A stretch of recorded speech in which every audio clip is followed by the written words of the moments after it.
violence in Britain that is only getting worse. Indeed, for the first time since the rioting and looting started over the weekend, it has spread outside London to other major British cities. Because this wasn't a response to one scandal.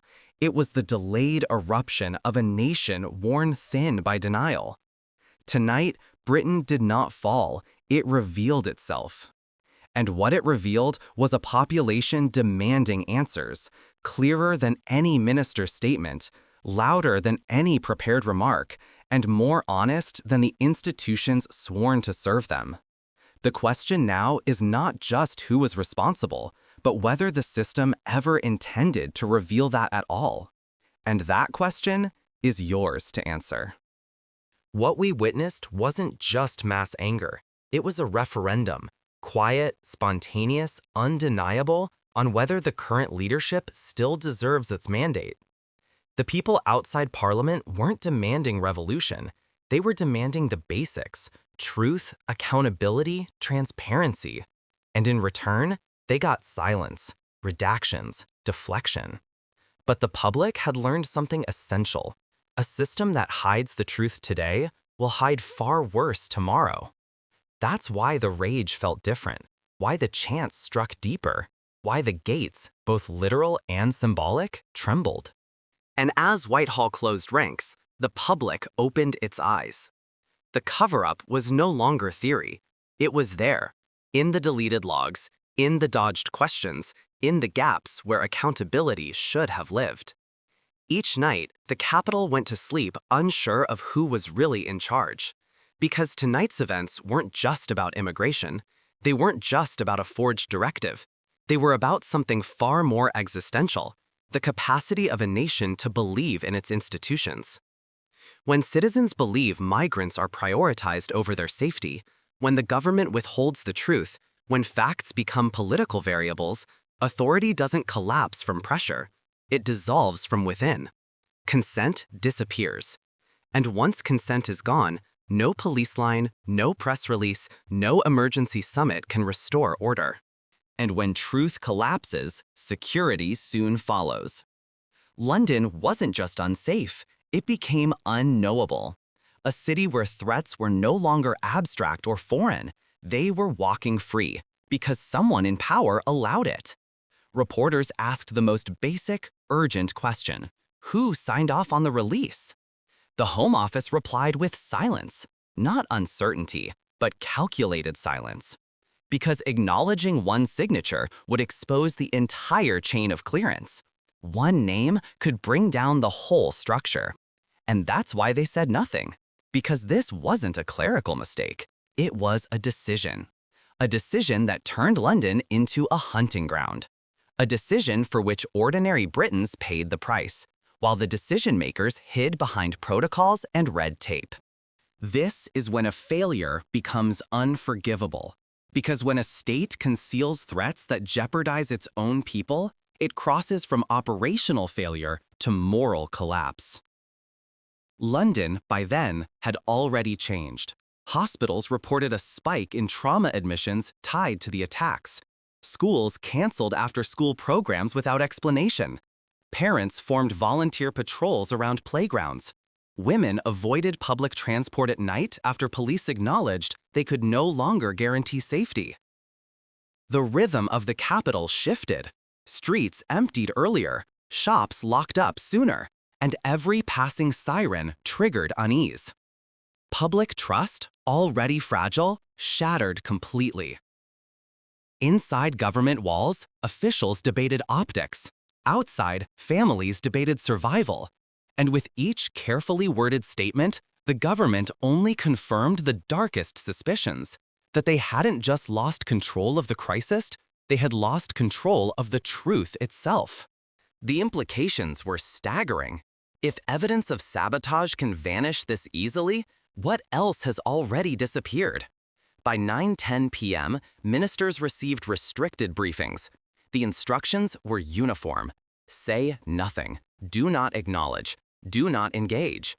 Downing Street followed shortly with a 27-word press statement referencing only public order concerns. It mentioned neither the released individuals nor the forged directive. It was, effectively, a political non-response. The public, however, saw through the silence and interpreted it not as restraint, but as admission. Whitehall insisted the situation was under control, but the facts told a far graver story. These 12 men weren't administrative outliers. They were the perpetrators of 6 knife attacks, leaving 2 teenagers clinging to life and an elderly man in critical condition. They were linked to 3 sexual assaults, all within close range of migrant housing defended by the very agency that released them. And, in the most chilling detail, 2 attempted bombings. Both Stratford and Hammersmith transport hubs were targeted with crude yet operational explosive devices, discovered only minutes before detonation. These weren't potential threats. They were active threats, physical, unfolding, and deadly. And while the public braced for impact, the government drafted talking points and deleted logs. Inside Whitehall, the panic spread faster than it did on the streets. Phone lines lit up without pause. Ministers barked orders. Civil servants whispered behind locked doors. What had been buried was now uncontainable. The release of 12 undocumented migrants, each with violent or high-risk records, was not a bureaucratic oversight. It was intentional. A directive had been forged. Detention logs were wiped.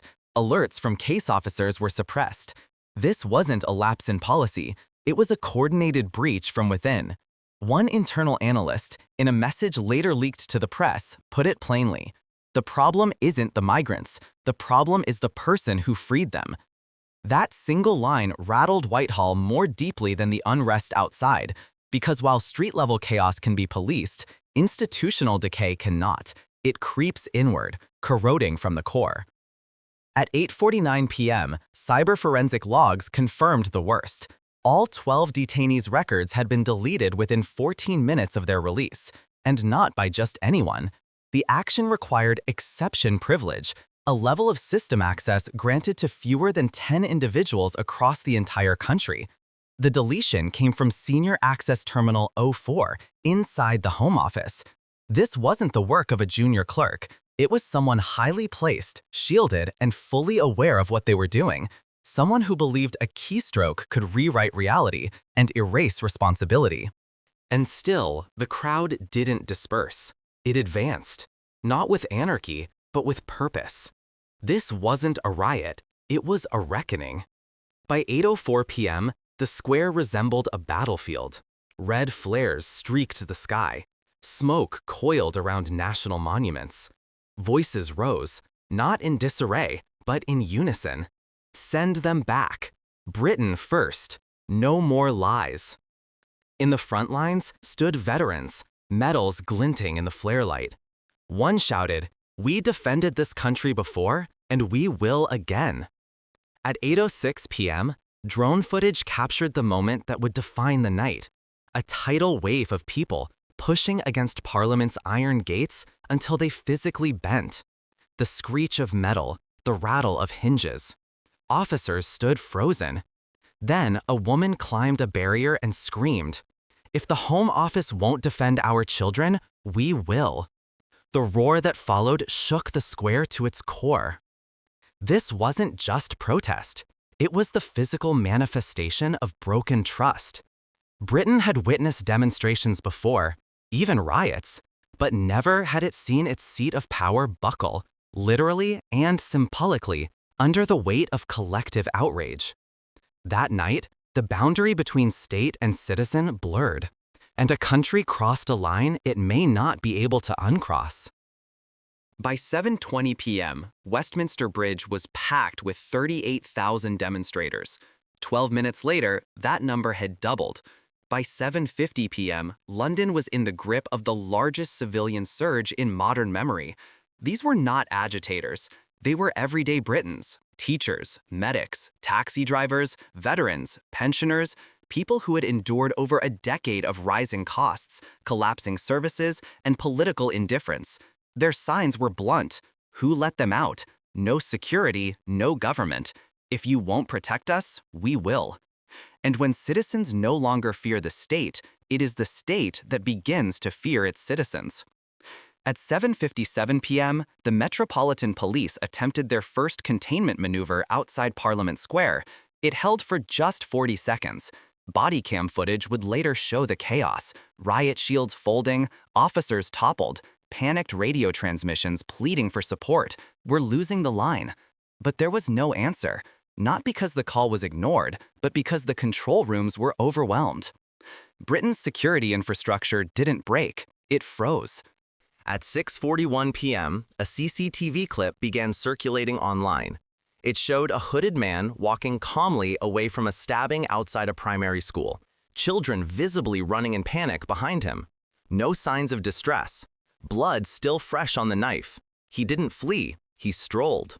Within seconds, viewers recognized him. He was one of the 12. That single video exploded across social media, 11 million views in 13 minutes. Not because of its violence, London has seen violence, but because it shattered the last thread of plausible deniability. This wasn't administrative error. Someone had deliberately set these men free. By 7:30 p.m., the second leak emerged. It revealed a fabricated compassionate priority directive, the supposed legal justification for the releases. But the document didn't exist in any archive. Someone within the Home Office had forged a directive, pushed it through the system, deleted the digital trail, and masked it under layers of bureaucratic clearance. This wasn't a mishap. This was sabotage. And the public reacted accordingly. In just 23 minutes, over 112,000 people surged through the heart of London. 9 police cordons were overwhelmed, 4 government vehicles overturned, and by 8:06 p.m., something unprecedented had occurred. For the first time since World War II, thousands of citizens stood face to face with the iron gates of Parliament. Britain has experienced unrest before, but never at this speed, never with such precision, and never with this depth of betrayal at its core. The trigger was a revelation so severe, so astonishing, that at first many refused to believe it. 12 undocumented migrants, each previously detained for violent or high-risk offenses, had been released. Not through due process, not through oversight or debate. They were let go by the Home Office without a formal review, without informing Parliament, and, crucially, without notifying the police. Within days, those same 12 names were linked to a horrifying trail: 6 knife attacks, 3 sexual assaults, and 2 attempted bombings across London. This was not a public response born of ideology. It was a cry of fury at the collapse of the state's most basic responsibility: to safeguard its people. That night, Britain didn't just reach a breaking point, it crossed it.